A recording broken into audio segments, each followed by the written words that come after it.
단종의 어머니인 현덕왕후는 죽어서 자식들의 비참한 삶을 실제로 보지는 못했지만 임모광후는 살아서 자식들의 처참한 삶을 모두 목격했던 여인이었습니다. 임모광후에게는 정명공주와 영창대군 두 자식이 있었는데 둘의 삶을 보면 경혜공주와 단종의 삶과 매우 흡사한 면이 있죠. 그놈의 왕자리가 뭔지 혈육들에게 왜 이런 짓까지 하는지는 모르겠지만 정명공주는 경혜공주와 마찬가지로 굉장히 불쌍하고 비참한 삶을 살게 된 비운의 여인인데요. 정명공주는 무려 83세까지 장수를 하면서 선조 광해군 인조 효종 현종 숙종까지 6명의 왕을 거쳤을 정도로 굉장히 오래 살았습니다. 그래서 그녀의 인생 자체가 조선 중기의 혼란함 그 자체를 설명해주는 인물이라고 표현하기도 하죠. 오늘은 정말 파란만장한 삶을 살았던 정명공주에 대한 이야기를 해볼까 합니다. 선조에게는 가장 총애하던 후궁이 있었는데 그녀는 바로 임빈김씨였죠. 그리고 선조는 임빈김씨와의 사이에서 신성군을 낳았습니다. 자신이 총애하던 후궁 사이에서 낳은 아들이었으니 그때까지 후계자가 정해지지 않았던 선조는 장성한 다른 아들들을 제치고 신성군을 세자로 삼고 싶어 했죠. 하지만 나이도 어렸고 세자로 삼을 명분이 없었기에 계속 시간만 질질 끌고 있었습니다. 그러던 1592년 마침내 조선의 운명을 뒤흔든 임진왜란이 발발하게 되었죠. 그러자 선조는 광해군을 세자로 책봉했고 사태를 수습하라는 명을 내린 채 자신은 의주로 몽진을 떠났습니다. 사실 선조에게는 서장자 임해군이 있었지만 그는 예전부터 쓰레기 기질이 다분했었기도 했고 신성군은 이미 죽고 없었기 때문에 어쩔 수 없이 광해군을 세자로 삼았던 것이죠. 그런데 문제는 명나라에서 광해군을 세자로 들인 것을 인정하지 않았던 것입니다. 그 이유는 당시 황제이던 만력제도 총애하는 후궁의 아들을 황태자로 삼고 싶어 했기에 장자를 황태자로 삼으라는 신하들의 요구를 계속해서 무시하고 있었던 상황이었죠. 이럴 때 만약 광해군을 세자로 인정한다면 명나라에서도 장자가 아닌 후궁의 어린아들을 태자로 삼을 수도 있었기에 명나라 신하들이 광해군의 세자 책봉을 극구 반대하고 나섰던 것입니다. 그랬기 때문에 선조는 광해군을 세자로 인정하지 않고 있었는데 그 외에도 전쟁을 잘 헤쳐나간 광해군에게 민심은 기울고 있었고 반대로 선조의 위신은 추락할 대로 추락해 있었기 때문에 광해군에 대한 선조의 열등감도 작용하고 있었던 것이죠. 그렇게 선조가 노골적으로 광해군을 미워하자 광해군과 그의 편에 선 신하들 역시 불안해지기 시작했는데요. 이후 그들이 느끼던 불안감은 현실이 되고 맙니다. 바로 선조가 51세의 나이로 19살밖에 안 되던 새 중전을 들였던 것이죠. 그녀가 바로 임모광후였는데요. 임모광후는 중전이 되자마자 얼마 안가 임신을 했고 그러자 광해군 측 사람들은 혹시나 아들을 출산할까봐 몹시 두려워했습니다. 그래서 야사에 따르면 광해군과 그쪽 사람들은 임모광후를 유산시키기 위해 도깨비 소동을 일으키거나 기왓장을 던져 임모광후를 깜짝 놀래키는 등 온갖 짓을 다 저질렀다고 하죠. 하지만 마침내 임모광후는 출산을 하게 되는데 그 아이가 바로 정명공주였습니다. 광해군과 그쪽 사람들은 안도의 한숨을 내쉴 수 있었고 광해군도 정명공주는 자신의 경쟁자가 될 수 없으니 거의 딸뻘 되는 그녀를 굉장히 예뻐했다고 하죠. 그런데 문제는 정명공주가 태어나고 불과 3년 만에 또 임모광후가 임신을 했던 것인데요. 심지어 이번엔 아들인 영창대군이 태어난 것입니다. 55세의 나이에 적장자를 얻게 된 선조는 뛸 듯이 기뻐했지만 광해군 입장에서는 자신의 목숨을 위협하는 이복동생이 마침내 나타나고야 말았던 것이죠. 그러다 보니 광해군은 임모광후에게 문안 인사를 드리러 갔을 때 영창대군과 정명공주가 있으면 정명공주는 머리도 쓰다듬어주며 귀여워했던 반면 영창대군은 아예 투명인간 취급을 했었다고 합니다. 그래서 영창대군은 울면서 나도 누님처럼 여자로 태어났어야 했다 라고 했다고 하죠. 광해군이 그러거나 말거나 선조는 영창대군을 왕위에 올리고 싶어 했는데요. 하지만 선조는 얼마 안가 병에 걸려 세상을 떠나고 말았고 그렇게 세자였던 광해군이 왕위에 오르게 됩니다. 이때 정명공주는 고작 6살, 영창대군은 3살밖에 되지 않았었죠. 선조가 살아있을 때까지만 해도 영창대군한테 잘해주는 척은 해주던 광해군은 선조가 승하하자마자 점점 눈에 가시이던 영창대군과 거리를 두게 되었고 1614년 결국 정명공주의 외할아버지이던 김제남이 영창대군을 왕위에 옹립하려 했다는 역모사건인 개추곡사로 인해 영창대군은 폐서인되어 강화도에 유배를 가게 되었고 불과 몇 개월 후 증살되어 죽고 말았습니다. 그 외에도 정명공주의 외할아버지 김제남과 외삼촌들까지 모두 죽임당하면서 외갓집이 풍비박산나고 말았으며 어머니이던 소성대비는 서궁으로 강등당하고 자신도 옹주로 격하되어 어머니와 함께 경운궁에 유폐되고 말았죠. 그 이후에도 정명공주를 영창대군처럼 폐서인해야 된다, 궁에 두지 말고 밖으로 내쫓아야 된다 등등 신하들의 주장이 나오자 소성대비는 하나 남은 딸마저 잃을까 두려워 그녀를 찾는 사람들에게 정명공주는 이미 죽었다 라며 거짓말까지 했었습니다. 그야말로 영창대군을 둘러싸고 있던 모든 사람들이 제거되고 말았던 것입니다. 그렇게 그녀는 어머니 소성대비와 함께 유폐 생활을 하게 되는데 개축일기에 따르면 선대왕의 아내와 딸이었음에도 굉장히 궁핍한 생활을 했다고 기록되어 있는데요.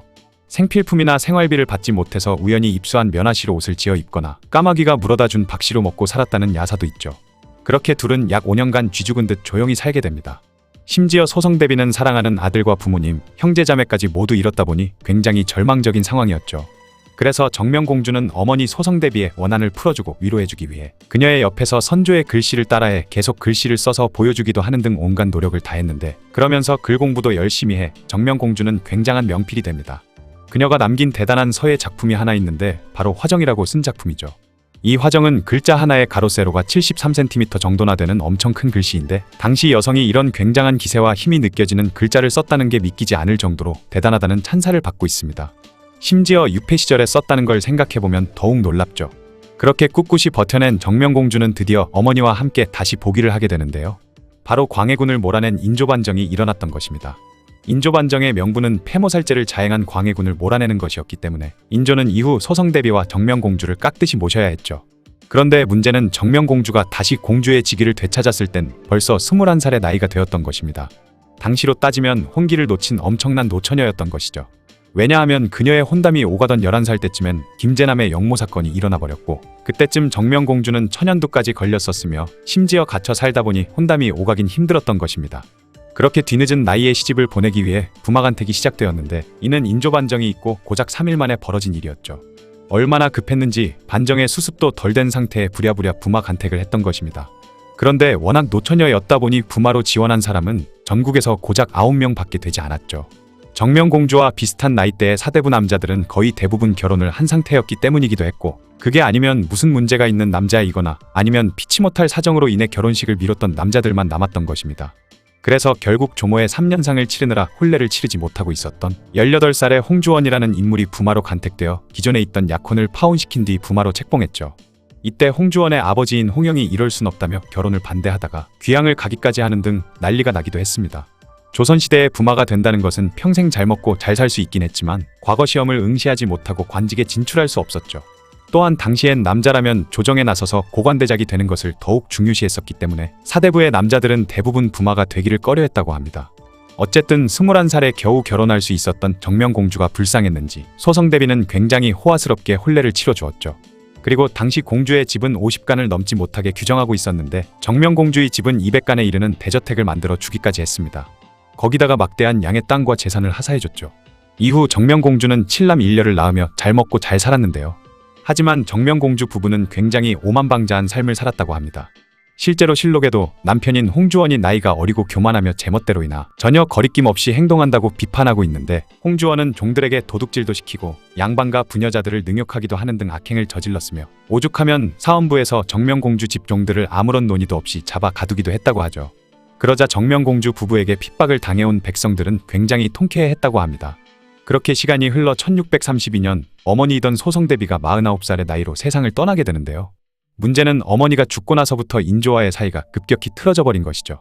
바로 소성대비가 죽고 나서 회은군 이덕인이 영모 고변을 한 일이 있었는데, 문제는 소성대비가 이 사건에 연루가 돼 있었다는 것입니다.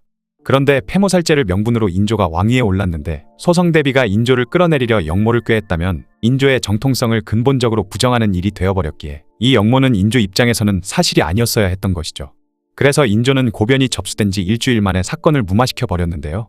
이후 임목대비의 초상을 치르던 어느 날 국내에서 백서산폭이 발견되었는데, 이 비단에는 왕을 폐위하고 세우는 일과 같았다라는 문구가 쓰여 있었던 것이죠. 이 저주의 글을 받아든 인조는 이것은 광해군과 연관이 돼 있는 것이라고 말했지만, 한편으론 죽은 소성대비를 의심하게 되었고, 죽기 전 2년 동안 병상에 누워있던 소성대비가 그럴 리는 없었기에 그녀의 딸이던 정명공주를 더 의심했던 것입니다. 그리고 즉시 인조는 국청을 설치해 이 사건에 대해 조사해보고 땅속에 묻혀있을 저주물품을 찾아보라는 명을 내렸죠. 하필이면 이때 인조가 갑자기 병에 걸리는 일이 발생했는데, 이는 모두 저주 때문이라는 소문까지 번지게 됩니다. 결국 소성대비를 모시던 궁녀와 상궁들이 주모자로 몰려 죽임당했고, 정명공주를 모셨던 궁녀들까지 줄줄이 체포되어 엄청난 고문을 당하게 되었죠. 다행히 그들의 입에서 정명공주가 배우라는 말은 나오지 않았기에 목숨을 건질 순 있었지만, 이후 그녀는 자신이 아무런 정치에 관심이 없다는 것을 보이기 위해 그 잘하던 서예도 그만두었고, 조보를 받아 읽어보던 것도 그만두게 됩니다. 또한 집에서 바느질과 가사에만 몰두하며 인조의 의심을 사지 않기 위해 노력했죠.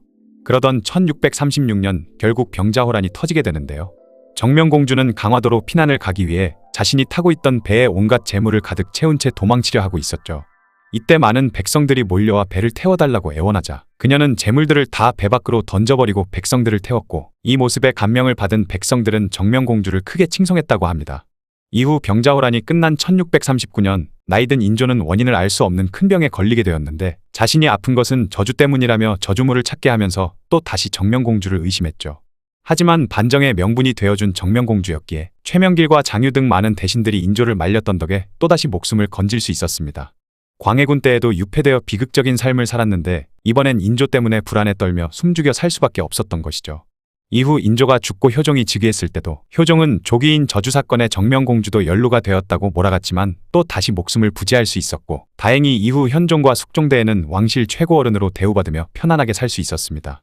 그리고 1685년 83세의 나이로 파란만장했던 생을 마감하게 되었는데, 그녀는 조선의 왕녀들 중 가장 장수한 인물로 이름을 올리게 되었죠.